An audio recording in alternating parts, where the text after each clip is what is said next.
வீரா serial இன்றைய எபிசோடுக்கான review பார்க்கலாம். என்னோட ரிவ்யூ பிடிச்சிருந்தா லைக் பண்ணுங்கள். கண்மணி மொட்டை மாடியில் நின்றுட்டுருக்காங்க. வீரா பேச ஆரம்பிக்கிறாங்க. நீ முன்ன மாதிரியெல்லாம் இல்லை கண்மணி, ரொம்ப மாறி போயிட்ட அப்படின்னோடனே, நீ மட்டும் என்ன இந்த குடும்பத்துக்கு ரொம்ப ஆதரவால வர வர இருக்க அப்படின்னோடனே, கண்மணி நம்ம வாழ்க்கையில் உறவுகள் தான் இருந்தால் தான் நம்ம வாழ முடியும். உறவுகள் ஆகுறதுக்கு என்ன தெரியுமா முக்கியம்? பழகுற விதமோ நம்ம செய்கிற செயலோ கிடையாது. நம்மளோட கேரக்டர் தான் ரொம்ப முக்கியம். புரிஞ்சுதா? நீ முன்னாடிலாம் எவ்வளோ நல்லா பழகுவ, பேசுவ.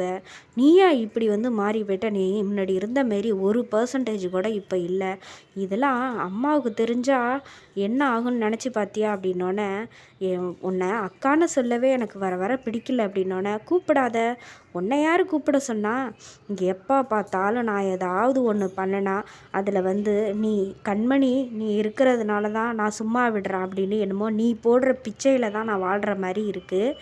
நீ இனிமே என்னை அக்காவாலாம் நினைக்க வேணாம், நீ என்னை ஒரு போட்டியாகவே நினச்சிக்க அப்படின்னு சொல்லிடுறாங்க. ஓ, இப்போ நீ எப்படியெல்லாமோ சொல்லி பார்த்த, அதையெல்லாம் நான் கேட்கல அப்படின்னோடனே, இப்போ அம்மாவை இந்த விஷயத்தில் கொண்டு வந்தால் நான் உன் பேச்சை கேட்டுக்கிட்டு இருப்பேன்னு நினச்சியா? நம்ம அண்ணனையும் சரி ராஜேஷையும் சரி செத்தப்பயே நானும் செத்துருப்பேன்.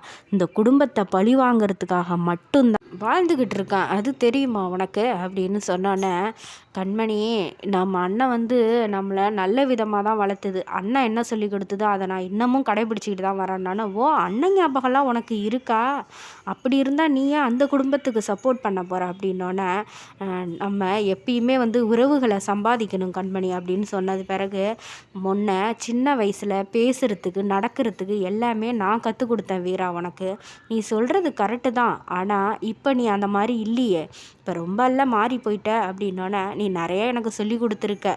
போக போக இந்த வீராவையும் நீ பார்ப்ப அப்படின்னு சொல்லிட்டு வீரா அந்த இடத்த விட்டு போயிடுறாங்க. அதுக்கப்புறம் காலையில் விடியுது. மாறன் எந்திரிச்சு வீரா பக்கத்தில் போய் உட்காந்துக்கிட்டு தூங்கும்போது கூட எவ்வளோ அழகாக இருக்கிறா பற்றியா, முட்டை கண்ணை வச்சுக்கிட்டு. இவ நம்மளை ஆனாலும் படாத பாடுபடுத்துகிறா. எந்த பொண்ணுக்கும் மயங்காத நம்ம இவகிட்ட நம்ம விழுந்துட்டோம் பாரு அப்படின்னு சொல்லிட்டு, ரொம்ப அழகு வீரா நீ. என்ன ஆனால் உன்னை சமாளிக்கிறது தான் ரொம்ப பெரிய விஷயமா இருக்குது. எப்போ பாரு அந்த டிவோர்ஸ் நோட்டீஸ் ஏதாவது ஒன்று பேசுனா எடுத்துக்கிட்டு நீட்டுவேன். நீ என்ன தான் அந்த டிவோர்ஸை கேட்டாலும் சரி, நான் உனக்கு டிவோர்ஸ் தர போகிறது இல்லை. ஏன்னா நீ இல்லாமல் என்னால் இருக்க முடியாது. அதனால் நீ கேட்டுக்கிட்டே இரு, நான் கண்டிப்பாக உனக்கு அதை கொடுக்க மாட்டேன். உன்னை என் கூடவே தான் வச்சுருப்பேன் அப்படின்னு சொல்லிட்டு இருக்கேன். ஆனால் ஒன்று வீரா, உன்னை உங்கள் குடும்பத்தில் உன் அண்ணன் அக்கா எப்படியெல்லாம் ஃபேஸ் பண்ணாங்களோ தெரியல. என்னையே இந்த பாடுபடுத்துகிற அவங்களெல்லாம் என்ன பாடுபடுத்தி வச்சுருப்ப. எப்படி தான் நீ மனசில் வந்தன்னு தெரியல. என் மனசை மொத்தமாகவே நீ மாற்றிட்ட அப்படின்னோடனே, எந்த ஒரு இதுக்கும் நான் மயங்காதவன் உன் அழகில் நான் மயங்கிட்டேன் அப்படிங்கிற மாதிரி சொன்னோன்னே, யாராக இருந்தாலும் சரி வீராவா ரொம்ப நல்ல பொண்ணு, இவளா ரொம்ப நல்ல கேரக்டர் அப்படின்னு பேர் வாங்கிடுறானா. அந்த விஷயத்தில் மட்டும் உன்னை அடிச்சுக்க ஆளே கிடையாது அப்படின்னு சொல்லிகிட்டு இருக்கும்போது, நல்ல வேலை இவ கண்ணை திறந்து பார்த்தான்னா அவ்வளோதான் அப்படிங்கும்போது வீரா கரெக்டாக கண்ணை முழிச்சு பார்க்குறாங்க. ஐயோ, என்ன முட்டை கண்ணை திறந்து பார்த்துட்டாலே அப்படின்னோடனே, டேய் இங்கே எதுக்கு உட்காந்து அப்படின்னோடனே, ஒன்றும் இல்லை, நான் தண்ணி குடிக்கிறதுக்காக வந்தேன், நான் அங்கே உட்காரலையே அப்படின்னு சொல்லிட்டு தண்ணி எடுத்து குடிக்கிற மாதிரி சும்மா ஆக்ட் பண்ணுறாப்புல மாறன். அப்போ, டேய் நீ என்னை பார்த்து என்னவோ என் பக்கத்தில் உட்காந்து சொன்னியே, என்னன்னு சொல்லு அப்படின்னோடனே, நான் எதுவுமே சொல்லலை அப்படின்னோடனே, அப்போ தான் ஒரு ஞாபகம் வருது. நேற்றுக்கு என்னமோ நீ தான் எல்லா தப்பையும் செஞ்சேன்னு சொல்ல வச்சல்ல அந்த டிரைவரை அப்படின்னு சொல்லி மனசில் மாறன் யோசிக்கிறார். இதை பற்றி பேசுனா கண்டிப்பாக வாயை திறக்க மாட்டான் அப்படின்னோடனே, ஒன்றும் இல்லை அப்படிங்கிற மாதிரி சொல்லிட்டு போனோட, சொல்ல போறியா இல்லையான்னு வீரா செல்ல சண்டை போட்டு மாறனை அடிக்கிறதுக்கு பின்னாடியே துரத்தி வராங்க. மாறன் அங்கேருந்து கிரேட்டாக எஸ்கேப் ஆயிடுறாரு. கடையில் கண்மணி எப்படியும் ராமச்சந்திரனை வீட்டுக்கு அனுப்பக்கூடாது அப்படின்னு சொல்லிட்டு கொஞ்ச நேரம் இங்கேயே வச்சுக்கணும் அப்படின்னு ஃபோனை எடுத்து இன்கம் டேக்ஸ் ஆஃபீஸ்க்கு ஃபோன் பண்ணி ரெய்டுக்கு வர சொல்லிடுறாங்க.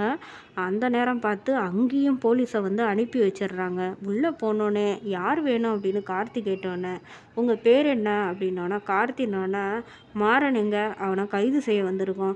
அவன் என்ன தப்பு பண்ணான் கைது செய்ய அப்படின்னோடனே முதல்ல உள்ளே போய் பேசிக்கலான்ட்டு போலீஸ் எல்லாம் அதிகாரிங்கெல்லாம் போகிறாங்க. வள்ளி இந்த வீட்டுக்கு போலீஸ் ஏன் வந்தது அப்படிங்கும்போது ஏதோ மாறனை அரெஸ்ட் பண்ணுறதுக்காக வந்திருக்காங்களாம் அப்படின்னோடனே அவன் என்ன தப்பு பண்ணான் அப்படியெல்லாம் அவன் எந்த தப்பும் பண்ணலையே அப்படின்னோடனே ஒரு கொலை பண்ணியிருக்கான் ஒரு அக்யூஸ்டுக்கு வந்து அடைக்கலம் கொடுத்து வச்சுருக்கீங்களா அப்படின்னோடனே மாறன் அங்கேருந்து வராரு.